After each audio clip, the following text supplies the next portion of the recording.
Au nom du Père et du Fils et du Saint-Esprit, Amen.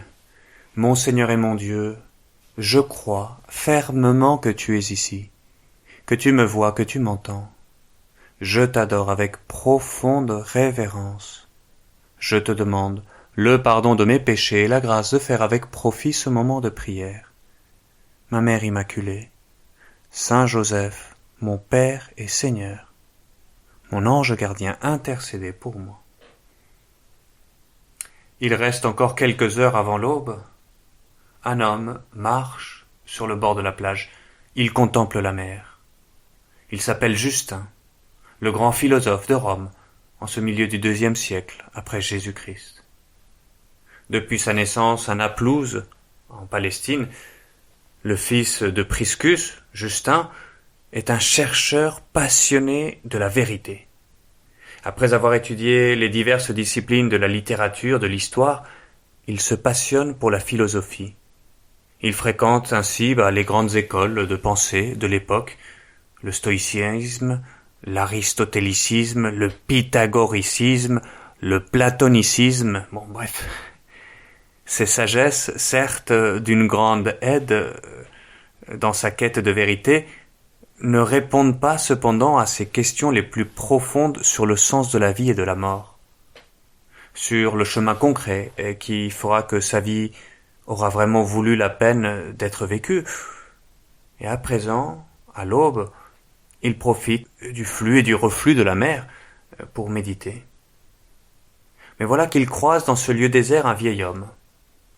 L'intellectuel se demande ce qu'il peut bien faire ici à cette heure si tôt, si matinale, et le vieil homme perçoit sa perplexité et l'aborde.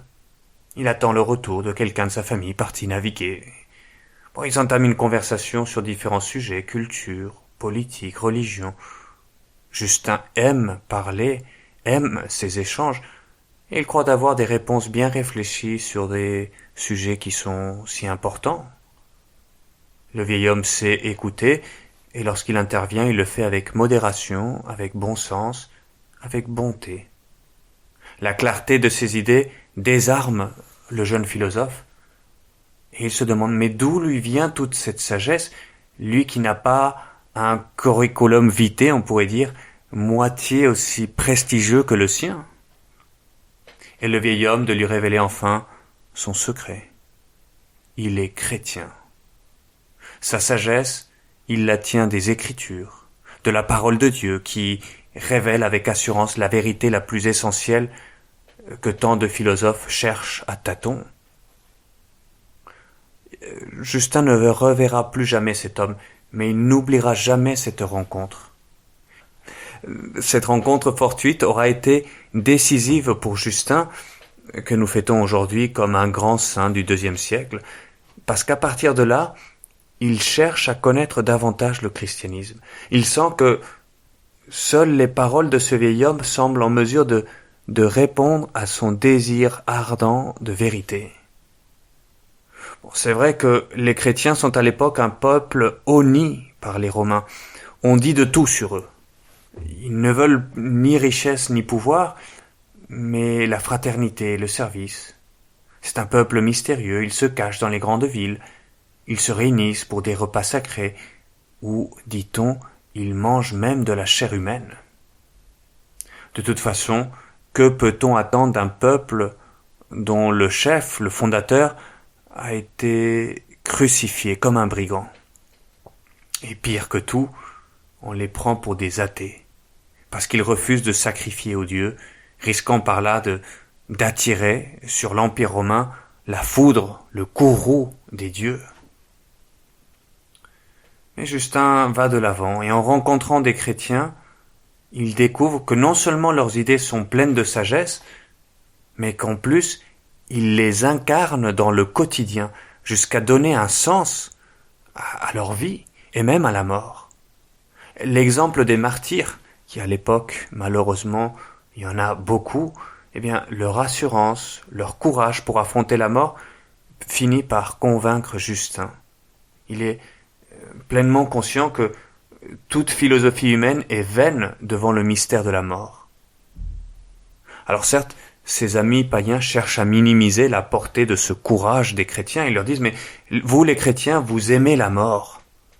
Un faste tragique où il y a un refus de la joie de vivre. Non, non, pas la mort, mais la vie. C'est l'amour de la vie qui me fait ne pas craindre la mort. Rien n'est meilleur que la vie, mais la vie éternelle.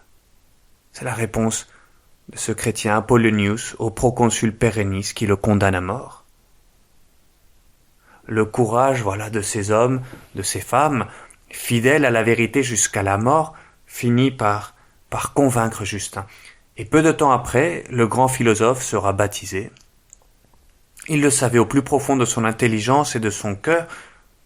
Tu es, Seigneur, vraiment le chemin, la vérité et la vie. La vérité qu'il avait cherchée inlassablement dans les sciences, dans la philosophie, et qu'il découvre dans cette raison, éclairée par la foi. Le chemin que les Écritures lui indiquaient pour une vie vraie, authentique en toi, Seigneur. La vie véritable, éternelle, qui nous sera donnée après la mort, mais dont nous pouvons commencer à en vivre dès ici-bas.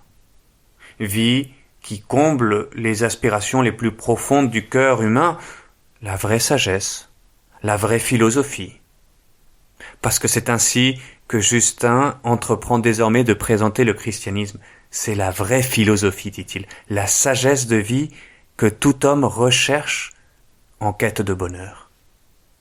Il a accueilli l'invitation de saint Pierre aux premiers chrétiens « Soyez prêts à tout moment à présenter une défense devant quiconque vous demande de rendre raison de l'espérance qui est en vous. » Et Justin va devenir l'un des grands défenseurs de la foi au IIe siècle. Il fonde même une école de philosophie à Rome même, où il apprend à ses élèves à vivre tout simplement en chrétien, à raisonner en chrétien et à mettre en pratique en chrétien. Il va écrire le dialogue avec Tryphon, je te disais, c'est un récit où il raconte sa conversion, mais surtout il veut montrer la solidité de la vérité qui nous est donnée dans la parole de Dieu, dans l'Écriture. Et puis après, voyant les accusations de la société romaine contre les chrétiens, il comprend que sa mission, ce sera de faire l'apologie, c'est-à-dire la défense rationnelle de la foi. Et alors il rédige 2 œuvres, 2 apologies, dans lesquelles il présente au Sénat, ainsi qu'aux empereurs Antonin le Pieux et Marc-Antoine, la grandeur morale de la vie chrétienne. Il n'hésite pas à écrire aux plus hautes autorités. Et là, on trouve par exemple dans ces textes, c'est des bijoux, pour la première fois, une description pour des non-chrétiens de la messe. C'est un texte magnifique que je t'invite à lire, et qui montre à quel point la messe à laquelle nous assistons aujourd'hui, c'est celle qu'a connue Justin. Et tout en étant très clair sur les faussetés des mythes païens, il n'hésite pas à souligner avec bienveillance aussi les points communs qui font de la philosophie et du christianisme des alliés dans la lutte que la raison doit livrer, et la vérité, contre l'idéologie dominante, le polythéisme traditionnel et son relativisme syncrétique, quelque chose que l'on connaît hélas très bien aujourd'hui encore. Et en cela, justement, Justin est un modèle de dialogue et d'annonce pour nous aussi. Si seulement, Seigneur, nous pouvions nous inspirer de cette quête ardente de Justin pour la vérité, pour t'annoncer nous aussi avec sagesse, avec sa sagesse, avec sa passion et avec sa sainteté de vie. Et les fruits sont là, Justin obtiendra même à un moment qu'un édit public stoppe les persécutions. Mais voilà, accusé d'athéisme par son rival, son concurrent Crescent le cynique, dont il dénonçait la vie et les mœurs pour le moins douteuses, il est mis en prison. Et le préfet Rusticus, c'est un philosophe qui est un de ses amis, est chargé de le juger, et les actes de son procès nous ont été conservés. Plus qu'un procès, c'est un vrai dialogue philosophique qui s'instaure entre le juge et l'accusé. Mais voilà qu'il est interrogé sur le lieu où se réunissent les chrétiens, et Justin ne donne comme adresse que celle de son académie, qui est connue de tous. Torturé pour le forcer à sacrifier au Dieu, Justin et ses 6 compagnons finissent par par imiter ceux qui, par leur courage, les avaient convaincus d'endosser la foi, les martyrs. Effectivement, il meurt vers 165, mais voilà, son enseignement et son exemple demeurent.